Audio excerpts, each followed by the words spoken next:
Umabot na ako sa Blue Building, hindi ko mahanap yung Chewing na yan. Chewing po ba? Chewing? Okay. It's Monday already and 1 week na tayong nandito sa Buwak, Marinduque. Pinaka-sentro ng Buwak.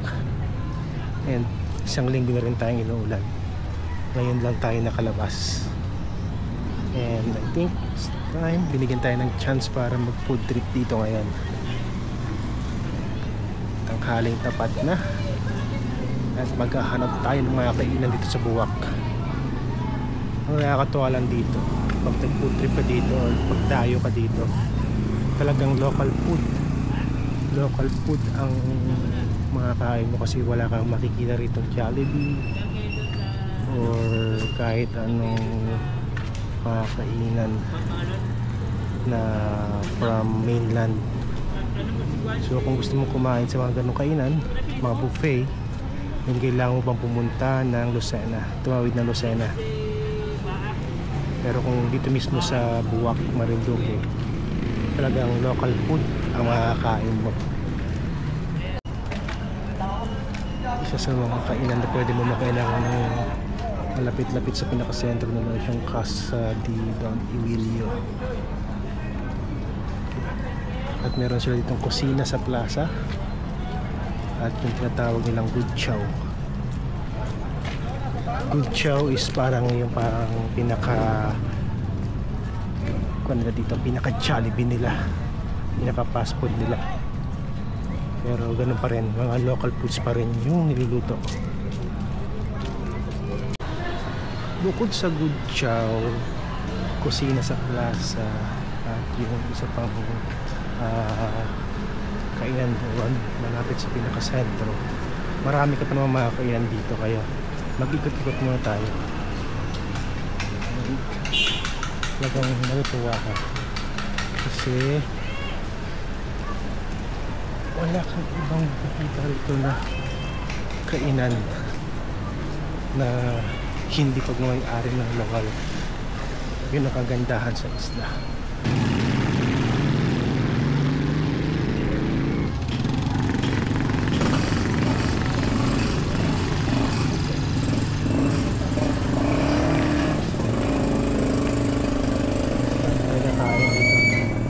Casa di Don Emilio. Saan kaya ang mas masarap dito? Kusina sa plaza at merong Good Chow.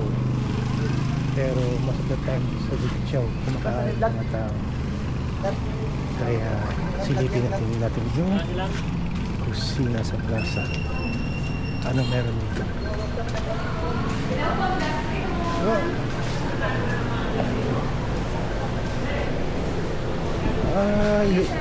Luto na rin yung mga pagkain, no? Yan na lang. Same din mo yun? Yung nandoon sa kabila? Inikot ko na yung buong Buwak. Umabot na ako sa Blue Building, di ko mahanap yung Chewing na yan. Chewing po ba? Chewing?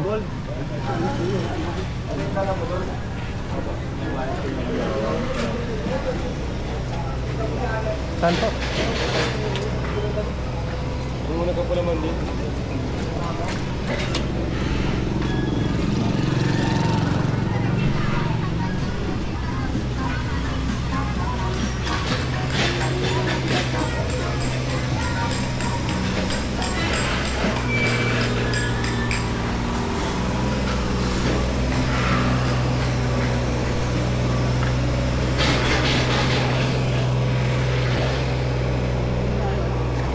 Ay, saan po? Yun, nakita na po. Sige po. Kain po kayo? Kain? So, ito raw yung original na pansiteria dito sa Buwak. At masarap daw ito.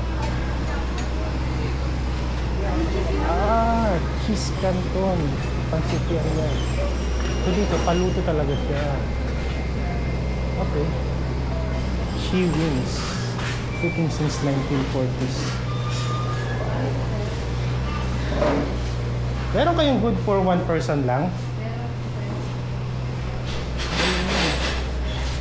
Ayan. Okay, thank you. Ano yung pinakamasarap nyo dito? Nitid gisado, nitibihon, gisado, sotanghon, pancit canton. Yung ba yan? Yung spicy seafood canton. Wala po. Wala? O sige, yung pinakamasarap nyo na lang. Yung chami. Chami. Chami na lang. Manghang ba yun? Manghang yun, di ba? Tamis na manghang po. Sige, chami na lang. Ano? Meron tayong lumpiang sariwa, tsaka chami na order. So, matagal na pala to. Si Chi Wings. Bago dumating si chami, meron tayo dito yung sariwa siya. Yung sariwa.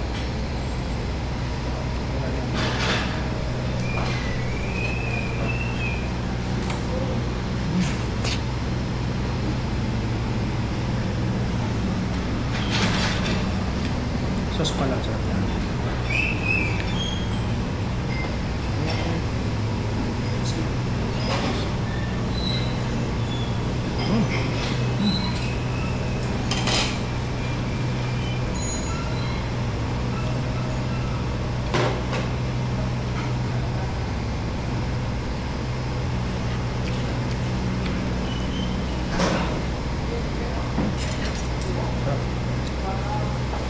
Sariwa yung mga gulay.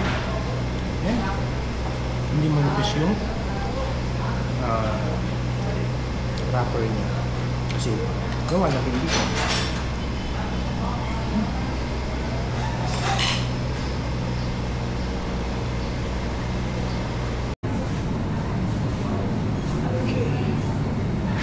Okay.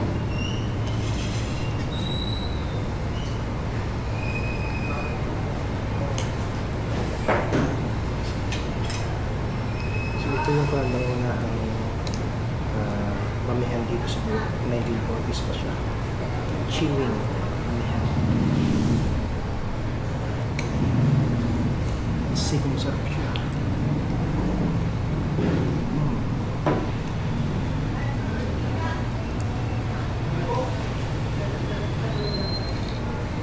Specialty ni Kuya.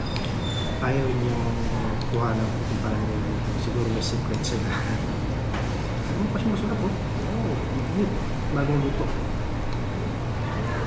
Lutuin lang siya kapag order ka.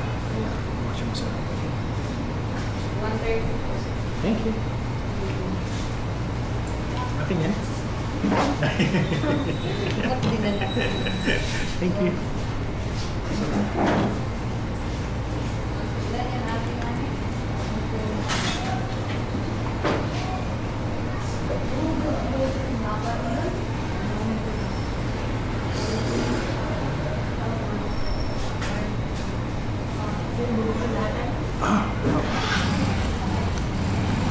Ito yung hinahanap kong chami.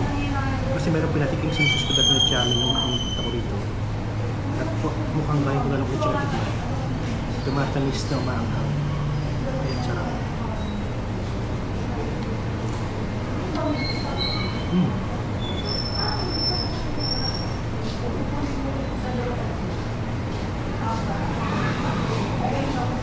Mainit.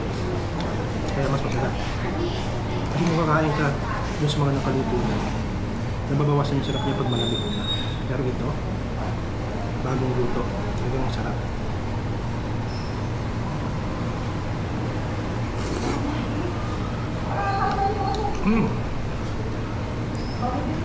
Meron din silang pwesto ron malapit sa kusina sa plaza. Pero hindi ko mahanap. Buti nilang nakita rin sa tatay ko sa labas. Kaya nahanap na dito. Bigyan nila ng pwesto nila. Sa malapit sa motor 3. Look. Hindi siya overcooked. Nakawin pa rin. Lutong-lutong na siya.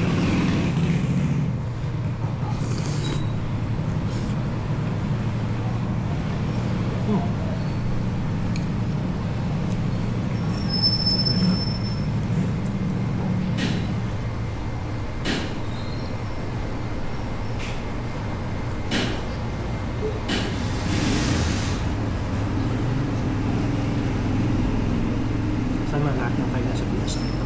kailan kong order, hindi pala nandito yun. So, kahit camping lang siya o kaya sa labas ng kalsada, kabing kalsada, nanagalan mo. Nakala siya lulutuin pag order ka na. Iba kasi yung sarap ng pagkain pagbago dito.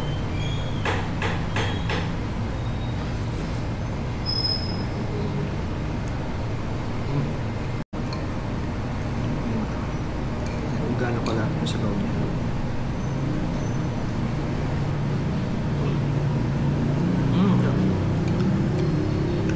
Yung mga gulay niya malulutong pa. Hindi siya yung nababad na sa init. Kaya hindi siya na-overcook. For 60 pesos, okay na siya.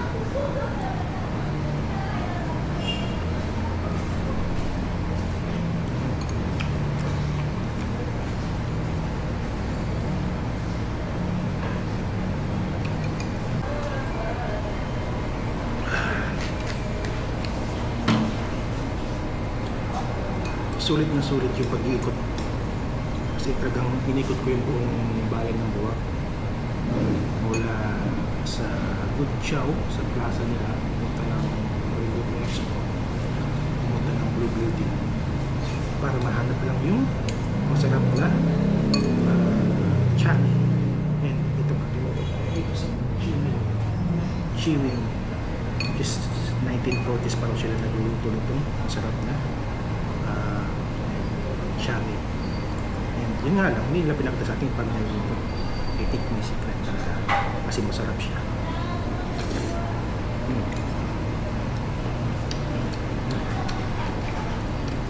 Then, maliit na sili. Siya yung pagkarap yan. Kaya may tamis at tatangan siya. Hindi masyadong maanghang, hindi masyadong matamis. Pero ramdam mo yung anghang, ramdam mo rin yung tamis. At yung init ng bagong luto. Solid siya, sulit yung 60 pesos. Man yung mga noodles nila, Chiwings Canton Pasteleria since 1940. Malapit sila sa kusina sa plaza. Tapat sila ng mga. Ayun yung blue building, alam ko sa ating kanina. Ito lang sila.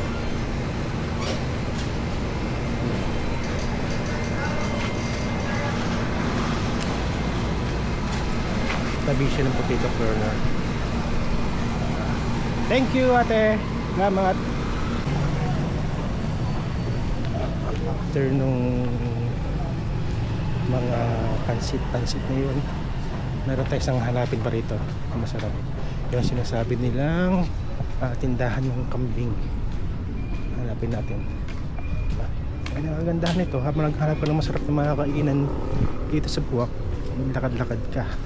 And ito makikita mo mga lumang bahay. So bago ka makarating dun sa next na kainan mo, meron ka ng ginagalaan. Diba? Gutom ka na ulit. Nakagala ka na, nakakain ka pa.